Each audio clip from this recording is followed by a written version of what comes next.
రాహుల్ గాంధీని అరెస్ట్ చేసిర్రు, వెంటనే ఇడిచిపెట్టాలి, మావోనికి దెబ్బ తాకింది, గింతంత గీర్కపోయింది, అయ్యో చాలా అన్యాయం జరిగింది అని బాధపడుతున్నాడు.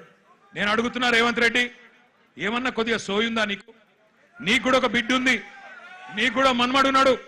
నీ బిడ్డను ఇవాళ అక్కడ పిల్లల్ని కొట్టినట్టు కొడితే ఊకుంటావా ఒక తండ్రిగా? కనీసం రేషం లేదా? పిల్లలను గొడ్డులను కొట్టినట్టు కొడుతుంటే కనీసం స్పందన లేదు నీకు. ఢిల్లీ దాకా పోయి మరి మీ నాయకుడితో కూర్చునే ధైర్యం కూడా లేదు నీకు. ఇంకా మీదికెళ్ళి మోడీ గారిని, ధర్మేంద్ర ప్రధాన్ గారిని ఇవాళ ప్రధానంగా యువత డిమాండ్ చేస్తున్నది. జవాబు చెప్పండి అని చెప్పి మోడీ గారిని, ధర్మేంద్ర ప్రధాన్ గారిని అడుగుతుంటే మన చోటాబాయ్ ఈయనేం అడుగుతుండేరికేనా, కేసీఆర్ కేటీఆర్ తప్పటిదంతా. ఎక్కడ దొరికినవయ్యా నువ్వు? నాకు అర్థం కాదు. దేశమంతనేమో మీ నాయకుడు రాహుల్ గాంధీతో సహా మోడీ, ధర్మేంద్ర ప్రధాని ఇద్దరు రాజీనామా చేయాలని వాళ్ళు పెడుతుంటే నీకు కేసీఆర్ తప్ప ఇంకొకరు కళలు కూడా ఇంకొకరు యాదికి రాక మానరిగా నీకు. ఆ వెనకటికి ఒక సినిమా ఉంటుంది, ఆ సినిమాలు ఇంతకుముందు వచ్చేటప్పుడే మా అన్న ప్రశాంత్ రెడ్డి అని చెప్తున్నాడు. అదేంటది? కుక్క కథ కదా. చిన్న పిల్లగాడు కూడా ఉంటాడు, వాని ఏం అడిగినా లాస్ట్కి ఏమంటే నాకు కుక్క కావాలి అంటాడు. అట్లా ఈయన కూడా అంతే. ఇక ఆయన నిద్రలో లేపు, ఈ ముఖ్యమంత్రిని నిద్రలో లేపు. అదో సినిమా పేరట చిత్రం అట, అది చిత్రం, వీడు విచిత్రం. అంటే నిద్రలో లేపి అడిగితే కూడా కేసీఆర్ కేసీఆర్ కేసీఆర్. అరే నువ్వు ముఖ్యమంత్రివిరా నాయన, కొన్ని ముఖ్యమైన పనులు చేయి.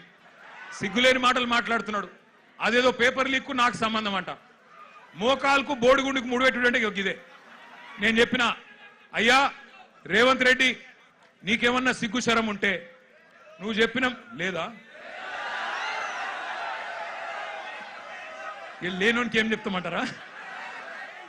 అంటే బాధ ఎక్కడ అనిపిస్తుందంటే, నేను నిన్న లీగల్ నోటీస్ పంపించిన, ఒరే నువ్వేదో మాట్లాడినావు, నిజంగా నీ దగ్గర ఏమన్నా రుజువు ఉంటే చూపెట్టరా అయ్యా. చూపెడితే నిజంగా రుజువు చేస్తే ఇదే ఇందిరా పార్క్ కాడ ఇగో ఇదే పిల్లల మధ్యన అవసరమైతే నన్ను ఉరిది కానీ ఇష్టం వచ్చినట్టు మాట్లాడి పిల్లల మనసులు మలినం చేయకు. లేనిపోని బదనాములు పెట్టి రాజకీయంగా సలిమంటలు కాచుకునే ప్రయత్నం చేయకు. నీకు చేత కాదు, దమ్ము లేదు. ఢిల్లీకి పోయి మోడీని ఎదిరించే దమ్ము నీకు లేదు. ఎందుకు? నీకు భయం. నీ పాత కేసులు, బ్యాగుల పైసలతో దొరికిన కేసులు బయటికి గుంజుతారు, లోపలికి నూకుతారని భయం. మరి కొట్లాడటం కొట్లాడిని. మాకు దమ్ముంది, తెలంగాణ తెచ్చినోళ్ళం, ఢిల్లీ మెడలు వంచినోళ్ళం, మాకు దమ్ముంది. అవసరమైతే ఢిల్లీకి పోయి గల్లా బట్టి అడిగే దమ్ము మాకుంది, నీకు లేదు. మరి కొట్లాడేటోళ్ళ కాళ్ళ కట్టెబెట్టి లేనిపోని మాటలు మాట్లాడి పిల్లల నెత్తులు ఖరాబ్ చేస్తున్నావు. నేను ఒకటే అంటా ఉన్నా, చాలా మంది తమ్ముళ్ళు అడిగినారు నన్ను, అన్నా మీరు ఢిల్లీకి పోవచ్చు కదా, జంతర్ మంతర్ పోవచ్చు కదా, ఇక్కడ ఎందుకు అన్నారు. నేను వాళ్ళకు ఒకటే చెప్పిన, మేము జంతర్ మంతర్కు పోయి మా జెండాలు పట్టుకొని మీ ఎజెండాను హైజాక్ చేసడం కరెక్ట్ కాదు. మీరు కరెక్ట్ కొట్లాడుతున్నారు. ఏ నాయకుడు, ఏ పార్టీ వచ్చి మీకు వాళ్ళ ఎజెండాను మీ మీద రుద్ది రాజకీయ ప్రయోజనం పొందే అవకాశం మీరు ఇవ్వకండి. మీరు ఇండిపెండెంట్ గానే కొట్లాడండి. మీకు ఎక్కడోళ్ళం అక్కడ, మీకేం కావాలో చెప్పండి, పక్కకుండి మేము సహాయం అందిస్తాం. మీకు అవసరం పడితే కేసులు అయితే కొట్లాడతాం, ఎక్కడి దాకంటే అక్కడ కొట్లాడతాం, పార్లమెంట్ లో కొట్లాడతాం, అసెంబ్లీలో కొట్లాడతాం, శాసన మండలిలో కొట్లాడతాం. కానీ మళ్ళా జంతర్ మంతర్ దగ్గర రాజకీయ నాయకులు జమైతే మళ్ళా మొత్తం ఇష్యూ హైజాక్ అయిపోతుంది, ఇష్యూ ఆగమైతుంది.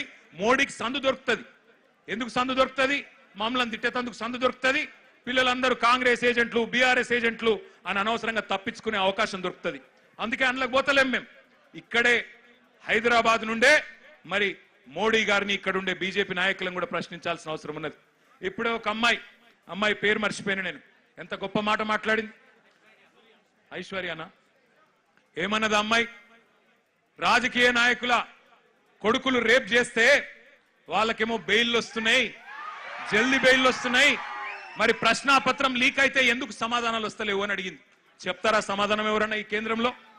భారతీయ జనతా పార్టీకి 8 మంది ఎంపీలు ఉన్నారు. ఒక్కడికన్నా ధైర్యం ఉందా ఈ ప్రశ్నకు సమాధానం చెప్పేది? 2 కేంద్ర మంత్రులు ఉన్నారు ఇక్కడ రాష్ట్రంలో, ఒక్కరికన్నా ధైర్యం ఉందా సమాధానం చెప్పేది? మాట్లాడితే దేశం కోసం, ధర్మం కోసం. ఏ దేశం కోసం, ఎవడి ధర్మం కోసం? ఈ పిల్లలు దేశభక్తులు కాదా? ఈ దేశం వాళ్ళు కాదా? హిందువులు కాదా కొట్లాడుతున్న పిల్లలు? మరి వాళ్ళకు అన్యాయం జరుగుతుంటే మీకు కళ్ళకు కనబడతలేదా? ఇదేనా దేశం కోసం, ధర్మం కోసం అంటే? అందుకే అడగాల్సిన అవసరం ఉన్నది, నిలదీయాల్సిన అవసరం ఉన్నది, ప్రశ్నించాల్సిన అవసరం ఉన్నది. గల్లా బట్టి బజార్లకు గుంజాల్సిన అవసరం కూడా భవిష్యత్తులో వస్తది. తప్పకుండా వెనుకకు తగ్గకుండా పోరాటం చేయవలసిన బాధ్యత మన మీదనే ఉన్నది. మీ అందరికీ పిల్లలందరికీ నేను చెప్పేది ఒకటే, కేసీఆర్ గారు 2001లో పార్టీ పెట్టినప్పుడు తెలంగాణ తెస్తా నేను అని చెప్పినప్పుడు ఎవరు నమ్మలేదు, ఎవరు విశ్వసించలేదు. ఈ బక్కపల్సన్ ఆయనతో ఏమైతుంది, ఈయనతో ఏమైతుంది అన్నారు. చాలా మాటలు మాట్లాడిండ్రు, చాలా ఇష్టం వచ్చిన ఇన్సల్టులు చేసిండ్రు. మీతో ఏం కాదన్నారు. మగల ఉట్టింది పుబ్బల పోతుంది, ఈయన గాలికి ఊపితే ఎగిరిపోతాడు, ఈయనతో ఏమైతుంది అన్నారు. కానీ కేసీఆర్ గారు అందుకే